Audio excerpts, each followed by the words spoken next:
നമസ്തേ. Class തുടങ്ങുന്നതുമായിട്ട് ബന്ധപ്പെട്ടിട്ടാണ് കേട്ടോ ഈ video. Class നമ്മുടെ പുതിയ ബാച്ച് ജൂൺ 12 തുടങ്ങുന്നത്. എല്ലാവർക്കും അറിയാവുന്ന പോലെ കാലത്തെയാണ് ക്ലാസ്. 7 മുതൽ 8:30 വരെ ആയിരിക്കും ക്ലാസ്. അപ്പോൾ ക്ലാസ് ഓഫ്ലൈനും ഓൺലൈനും ഉണ്ട് കേട്ടോ. ക്ലാസ് സീനിയേഴ്സിന് തീർച്ചയായിട്ടും സീനിയേഴ്സിന് ക്ലാസ് റിപ്പീറ്റ് ചെയ്യാം. കുറച്ച് പേര് വിളിച്ചിരുന്നു. അപ്പോൾ വിളിച്ചവരുടെ അടുത്ത് ഞാൻ വീഡിയോ അപ്ലോഡ് ചെയ്യും, അപ്പോഴേ വിളിച്ചാൽ മതി എന്നാണ് പറഞ്ഞത്. അപ്പോൾ എപ്പോഴാണ് ക്ലാസ് തുടങ്ങുന്നതെന്ന് എനിക്ക് നേരത്തെ ഒരു ധാരണ ഉണ്ടാക്കാൻ പറ്റിയില്ല. ഞാൻ നേരത്തെ കഴിഞ്ഞ വീഡിയോ പറഞ്ഞ പോലെ ഹോസ്പിറ്റലിലൊക്കെ ആയതുകൊണ്ട് അതിനുള്ളൊരു സാധ്യതയില്ലായിരുന്നു. ഇപ്പോൾ ഇവിടെ വന്ന് ഏകദേശം ഒന്ന് സെറ്റായിട്ടുണ്ട്. അപ്പോൾ എന്തായാലും നമ്മൾ ജൂൺ 12 ക്ലാസ് തുടങ്ങുന്നത് കേട്ടോ. സീനിയേഴ്സിന് ക്ലാസ് റിപ്പീറ്റ് ചെയ്യാനുള്ള അവസരമുണ്ട്. പിന്നെ ഇത്തവണ നമ്മൾ ക്ലാസ്സിൽ ചെറിയ ചെറിയ മാറ്റങ്ങൾ വരുത്തുന്നുണ്ട്. അതായത് സീനിയേഴ്സിനും അത് ഉപയോഗിക്കാം, കാരണം ക്ലാസ് റിപ്പീറ്റ് ചെയ്യുന്നതുകൊണ്ട് അവർക്കും അത് ഉപയോഗിക്കാം. ക്ലാസ്സിലല്ല, എന്താണെന്ന് വെച്ചാൽ ഞാനിങ്ങനെ ആൾക്കാരിൽ നിന്ന് സജഷൻസ് എടുക്കും. കുറച്ച് സീനിയർ കുട്ടികളിൽ നിന്ന് കിട്ടിയവരിൽ നിന്നൊക്കെ പല അഭിപ്രായങ്ങൾ ശേഖരിച്ചതിൽ നിന്ന് അവർ 2 സജഷനാണ് പ്രധാനമായിട്ടും പറഞ്ഞത്. ഒന്നെന്ന് പറഞ്ഞാൽ പാഠപുസ്തകങ്ങൾ, അതായത് ഗദ്യഭാഗം നമ്മൾ പരീക്ഷയ്ക്ക് ചോദിക്കുന്ന ചോദ്യങ്ങൾ പറഞ്ഞിട്ട് അതിനെ സപ്പോർട്ട് ചെയ്യുന്ന പോയിൻറ്റ്സ് ടെക്സ്റ്റിൽ നിന്നും പറഞ്ഞാണ് നമ്മൾ സഹായിച്ചുകൊണ്ടിരുന്നത്, ക്ലാസ് എടുത്തുകൊണ്ടിരുന്നത്. കാരണം 3 മാസം കൊണ്ട് പാഠപുസ്തകം വായിച്ചു തീർക്കുക എന്ന് പറയുന്നത് അത്ര പ്രായോഗികമായിരുന്നില്ല.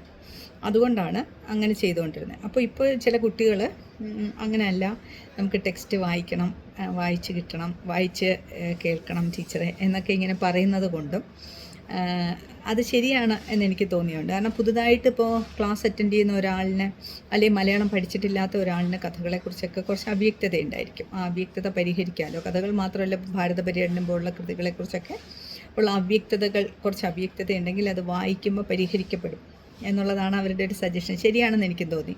അപ്പം നിങ്ങളുടെ ആവശ്യമാണല്ലോ നമ്മൾ പരിഹരിക്കേണ്ടത്. അതുകൊണ്ട് തന്നെ അപ്പം ഞാൻ വിചാരിക്കുന്നത് നമുക്കത് ക്ലാസ്സിൽ വായിക്കുക എന്ന് പറയുന്നത് അത്ര പ്രായോഗികമായിട്ട് എനിക്ക് തോന്നുന്നില്ല. കാരണം നിങ്ങളുടെ സമയം ഒരുപാട് നിങ്ങൾക്ക് നഷ്ടപ്പെട്ടു പോകും അങ്ങനെ ക്ലാസ്സിൽ വായിക്കും. അപ്പം ഞാൻ വിചാരിക്കുന്നത് ഇത് വീഡിയോ ബുക്ക് പോലെ ചെയ്യാം എന്നാണ്. അതായത് എല്ലാ ദിവസവും ഒരു വീഡിയോ, ഒരു 10-12 മിനിറ്റുള്ള ഒരു വീഡിയോ അപ്ലോഡ് ചെയ്യാം. ഈ പാഠപുസ്തകം വായിച്ച് വിശദീകരിക്കുന്ന തരത്തിലുള്ള വീഡിയോ. കവിത നമ്മൾ ക്ലാസ്സിൽ മുഴുവൻ എടുക്കുന്നുണ്ട് കേട്ടോ, വായിക്കുന്നുണ്ട്. പക്ഷേ പ്രോസ് വായിക്കാനുള്ള സമയമാണ് നമുക്ക് കിട്ടാത്തത്. അപ്പോൾ അത് പരിഹരിക്കുക എന്നുള്ളത് വെച്ചിട്ട് നമ്മൾ ഓരോ വീഡിയോസായിട്ട് അപ്ലോഡ് ചെയ്യും. ഇപ്പം നമ്മുടെ യൂട്യൂബ് ചാനലിലും ഉണ്ടായിരിക്കും. അതുപോലെ തന്നെ ഇപ്പം നമ്മുടെ ടെലഗ്രാം നമുക്കൊരു ചാനലുണ്ട്, ആ ചാനലിനകത്തും ഇത് അപ്ലോഡ് ചെയ്യുന്നുണ്ട്. അപ്പോൾ അത് ആർക്ക് വേണമെങ്കിലും ഉപയോഗിക്കാം. നമ്മുടെ ടെലഗ്രാമും യൂട്യൂബും ഉപയോഗിക്കുന്ന അല്ലെങ്കിൽ സബ്സ്ക്രൈബ് ചെയ്തിട്ടുള്ള ആർക്കും ആ വീഡിയോസ് കാണാം കേട്ടോ. നമ്മുടെ കുട്ടികൾക്ക് മാത്രമൊന്നല്ല, ആർക്ക് വേണമെങ്കിലും അത് കാണാം. നിങ്ങളുടെ സമയം അനുസരിച്ച്, നിങ്ങളുടെ സൗകര്യം അനുസരിച്ച് നിങ്ങൾക്ക് ആ വീഡിയോസ് കാണാം. ഡിലീറ്റ് ചെയ്യുകയൊന്നുമില്ല, അതിനകത്ത് തന്നെ ഉണ്ടായിരിക്കും. വെറും വായന മാത്രമല്ല അതിൽ ഞാൻ ഉദ്ദേശിക്കുന്നത്. ഈ വായിക്കുന്ന ഭാഗങ്ങളിൽ നിന്ന് ചില പ്രീവിയസ് ഇയർ ക്വസ്റ്റ്യൻസ് വന്നിട്ടുണ്ടായിരിക്കുമല്ലോ. അപ്പോൾ ആവർത്തിച്ച് വരുന്ന പ്രീവിയസ് ഇയർ ക്വസ്റ്റ്യൻസിനെ ഈ ഭാഗങ്ങൾ എങ്ങനെ സപ്പോർട്ട് ചെയ്യും എന്നുള്ളത് കൂടെ എക്സ്പ്ലെയിൻ ചെയ്തുകൊണ്ടായിരിക്കും ആ വീഡിയോസ് ഇടുന്നത്. ശരിക്കും ക്ലാസ് പോലെ തന്നെ, ക്ലാസ്സിൽ പറയുന്നതിനേക്കാൾ കുറച്ചുകൂടെ ഒന്ന് വിശദീകരിക്കുന്നു എന്ന് മാത്രം. പിന്നെ അത് കൂടാതെ ആ എഴുത്തുകാരനെക്കുറിച്ചും ആ കൃതിയെക്കുറിച്ചുമുള്ള കൊട്ടേഷൻസ്, പരമാവധി കൊട്ടേഷൻസും ആ വീഡിയോയിൽ അപ്ലോഡ് ചെയ്യുന്നുണ്ടായിരിക്കും. ഓക്കെ, സന്തോഷമായില്ലേ? അതൊന്ന്. രണ്ടാമത്തെ കാര്യം, ഇതെല്ലാ ടെക്സ്റ്റും കേട്ടോ, എല്ലാ പാഠപുസ്തകങ്ങളിൽ ഗദ്യഭാഗങ്ങൾ സമ്പൂർണ്ണമായി ഓഗസ്റ്റ് 20 മുമ്പ് അപ്ലോഡ് ചെയ്തിരിക്കും. അപ്പോൾ ഇതെല്ലാ ദിവസവും ഞാനിങ്ങനെ ചെയ്താൽ മാത്രമേ തീരത്തുള്ളൂ എന്ന് എനിക്കറിയാം. പക്ഷെ ഞാൻ ആ ശ്രമം ഏറ്റെടുക്കാൻ തയ്യാറായിട്ടാണ് പറയുന്നത്. എനിക്ക് തയ്യാറാണ് ഞാനതിന്. അപ്പോൾ അതുകൊണ്ട് ആ വീഡിയോ ഞാൻ ചെയ്തിടുന്നുണ്ടായിരിക്കും, നിങ്ങൾ കാണാം. അതുകൂടാതെ വേറൊരു സജഷൻ വന്നത് എന്താണെന്ന് വെച്ചാൽ, നമ്മുടെ 6th യൂണിറ്റ് നിങ്ങൾക്കറിയാമല്ലോ. 6th യൂണിറ്റ് എന്ന് പറഞ്ഞാൽ ഫസ്റ്റ് പേപ്പറിൻ്റെ 6th യൂണിറ്റ്, 5th യൂണിറ്റ്. ഇപ്പോൾ 5th യൂണിറ്റ് എന്ന് പറയുന്നത് നമ്മൾ വെൺമണി പ്രസ്ഥാനവും അതുപോലെ ആധുനിക കവിത്രയവും ഒക്കെ 5th യൂണിറ്റ് നമ്മൾ ഓൾറെഡി ക്ലാസ്സിൽ പറയുന്നുണ്ട്. പക്ഷേ 5th യൂണിറ്റിൻ്റെ തുടർച്ചയായിട്ട് വരുന്ന കവിത്രയാനന്തര കവിതയിൽ കുറേ കവികളെ നമ്മൾ പഠിക്കുന്നുണ്ട്. അതുകൊണ്ട് തന്നെ നമുക്ക് അവരെക്കുറിച്ച് നല്ല ബോധ്യം ഉണ്ടായിരിക്കും. പക്ഷേ അതിന് ശേഷം വരുന്ന കവികൾ, ഇപ്പോൾ P Raman, S Joseph, Rafeeq Ahmed, അതുപോലുള്ള കവികളെ, പി രാമചന്ദ്രൻ, അതുപോലുള്ള കവികളെക്കുറിച്ച്, അതുപോലെ സ്ത്രീകളുണ്ട്. ഇപ്പം സ്ത്രീകളെക്കുറിച്ച് പറയും, വിജയലക്ഷ്മി നമുക്ക് പഠിക്കാനില്ല, VM ഗിരിജ പഠിക്കാനില്ല. അപ്പോൾ അങ്ങനെയുള്ള കവികളെക്കുറിച്ചുള്ള അവരുടെ കവിതാ ഭാഗങ്ങളും, അതുപോലെ പുതിയ പുതിയ ഷീജ വൈക്കമൊക്കെ പുതിയ കവിതകൾ, ഉരുക്ക് പോകലാം കണ്ണേ എന്ന് പറഞ്ഞിട്ടൊരു അതിമനോഹരമായ കവിതാ സമാഹാരമൊക്കെ ഇപ്പോൾ ഇറക്കിയിട്ടുണ്ട് കേട്ടോ. അപ്പോൾ പുതിയ കുറിച്ചും അവരുടെ കവിതകളെക്കുറിച്ചും കവിതയുടെ വരികളെക്കുറിച്ചും എക്സ്പ്ലെയിൻ ചെയ്യുന്ന ഒരു വീഡിയോ, അതായത് എല്ലാ ദിവസവും 2 വീഡിയോ ഞാൻ അപ്ലോഡ് ചെയ്യുന്നുണ്ടായിരിക്കും. ഒന്ന് ഫസ്റ്റ് പേപ്പറിൻ്റെ 5th 6th യൂണിറ്റിൽ, പിന്നെ 6th യൂണിറ്റിൽ ഈ പറഞ്ഞ പോലെ തന്നെ പുതിയ എഴുത്തുകാരെക്കുറിച്ച്, പുതിയ നോവലിസ്റ്റുകൾ, പുതിയ ചെറുകഥാകൃത്തുക്കൾ, പുതിയ സഞ്ചാര സാഹിത്യകാർ, ഇതെല്ലാം സ്ത്രീയും പുരുഷനും ചേർന്നിട്ടാണ് കേട്ടോ, ഞാൻ പൊതുവേ പറയുന്നതേ ഉള്ളൂ. പിന്നെ ദളിത് സാഹിത്യം, പരിസ്ഥിതി സാഹിത്യം, അങ്ങനെ സാഹിത്യ വിഭാഗങ്ങളുണ്ടല്ലോ, ഇതിനെല്ലാം കുറിച്ചുള്ള വിശദീകരിക്കുന്ന വീഡിയോസ് അപ്ലോഡ് ചെയ്യും. കാരണം ഇത് നമ്മൾ സാഹിത്യ ചരിത്രം വിശദീകരിച്ച് ക്ലാസ്സിൽ പറയുക എന്ന് പറയുന്നത് പ്രായോഗികമല്ല. നിങ്ങൾക്ക് എല്ലാവർക്കും അറിയാവുന്ന പോലെ 3.5 മാസം കൊണ്ട് ക്ലാസ് എടുത്ത് തീർക്കുന്നിടത്ത് അത് പ്രായോഗികമല്ല.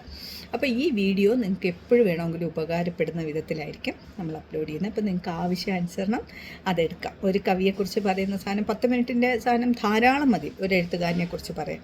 അത് നിങ്ങൾക്ക് നന്നായിട്ട് പ്രയോജനപ്പെടും എന്നാണ്. നിങ്ങൾ നോട്ട് എടുത്ത് വയ്ക്കുക, അത് നിങ്ങൾക്ക് നന്നായിട്ട് അത് എല്ലാവർക്കും ഉപയോഗിക്കാം കേട്ടോ. നമ്മുടെ ക്ലാസ്സിൽ വരുന്നവർക്കും വരാത്തവർക്കും നമ്മുടെ യൂട്യൂബ് ചാനലും ടെലഗ്രാം ചാനലും സബ്സ്ക്രൈബ് ചെയ്തിട്ടുള്ള എല്ലാവർക്കും ഉപയോഗിക്കാം. പിന്നെ എൻ്റെ സീനിയേഴ്സിന് എല്ലാവർക്കും ഉപയോഗിക്കാം, ഒരു പ്രശ്നമില്ല. അപ്പോൾ ക്ലാസ്സിൽ ജോയിൻ ചെയ്യുന്നവർ, അപ്പോൾ ഈ 2 പുതുമകളാണ് നമ്മൾ ക്ലാസ്സിൽ വരുത്താൻ. അത് നേരിട്ട് ക്ലാസ്സിലല്ല, നമ്മൾ വീഡിയോസ് ആയിട്ടാണ് അപ്ലോഡ് ചെയ്യുന്നത്. നിങ്ങളത് പരമാവധി ഉപയോഗപ്പെടുത്തണം കേട്ടോ. നിങ്ങൾ ഉപയോഗപ്പെടുത്തുന്നതിന് വേണ്ടിയിട്ടാണ് ഞാൻ ഈ കഷ്ടപ്പെടുന്നത്. അതുകൊണ്ട് കണ്ടില്ല എന്ന് നടിച്ച് കളയരുത്, പരമാവധി ഉപയോഗപ്പെടുത്തുക. വെറുതെ നമ്മൾ അനാവശ്യമായിട്ട് പൈസയും സമയവും ചിലവാക്കാത്ത വിധത്തിൽ നിങ്ങൾക്കത് പ്രയോജനപ്പെടുത്താൻ പറ്റും എന്നാണ് ഞാൻ വിചാരിക്കുന്നത്. ഓക്കെ, സന്തോഷമായല്ലോ. പിന്നെ അടുത്തതെന്ന് പറയുന്നത് ക്ലാസ്സിൽ ജോയിൻ ചെയ്യുന്ന ആരെയാണ്. ക്ലാസ്സിൽ 10-ാം തീയതിക്ക് മുമ്പ് ജോയിൻ ചെയ്യണം കേട്ടോ. എന്നാൽ മാത്രമേ നമുക്ക് ഗ്രൂപ്പ് ഉണ്ടാക്കാനും അതിൻ്റെ ഡീറ്റെയിൽ, പിന്നെ അതുപോലെ തന്നെ നിങ്ങൾക്കറിയാലോ ഇപ്പോൾ ഇനിയിപ്പോൾ ടെസ്റ്റ് സീരീസ് വരുന്നൊരു സമയമാണ്. അത് പുതുതായിട്ട് ജോയിൻ ചെയ്യുന്നവർക്കല്ല, ഇപ്പോൾ പ്രിലിംസ് കഴിഞ്ഞാൽ ഉടനെ തന്നെ നമ്മൾ ടെസ്റ്റ് സീരീസ്, വളരെ കുറച്ച് സമയമുള്ളൂ, ഓഗസ്റ്റ് അവസാനമാകുമ്പോഴേക്കും മെയിൻസ് എക്സാം വരികയാണ്. അതിനു മുമ്പ് ടെസ്റ്റ് സീരീസ്, ഡിസ്കഷൻ, അങ്ങനത്തെ സാധനങ്ങൾ ഫുള്ള് ചെയ്യാനുണ്ട്. അപ്പോൾ നല്ല തിരക്കുള്ളൊരു സമയമാണ് വരുന്നത്. ടെസ്റ്റ് സീരീസിനെ കുറിച്ചുള്ള ഡീറ്റെയിലൊക്കെ ഞാൻ അടുത്തൊരു വീഡിയോയിൽ പറയാം കേട്ടോ. ഇപ്പോൾ എന്തായാലും ജോയിൻ ചെയ്യുന്നവർ ജോയിൻ ചെയ്യുമോ. അപ്പോൾ ഈ വീഡിയോസും കാണും, നിരന്തരമായിട്ട് കാണും. ഞാൻ ഇടയ്ക്കിടയ്ക്ക് ഓർമ്മപ്പെടുത്താൻ എനിക്ക് പറ്റിയെന്ന് വരത്തില്ല, പക്ഷേ നിങ്ങൾ അത് നിർബന്ധമായി നിങ്ങളത് ഉപയോഗിക്കണം കേട്ടോ. ശരിയെന്ന്.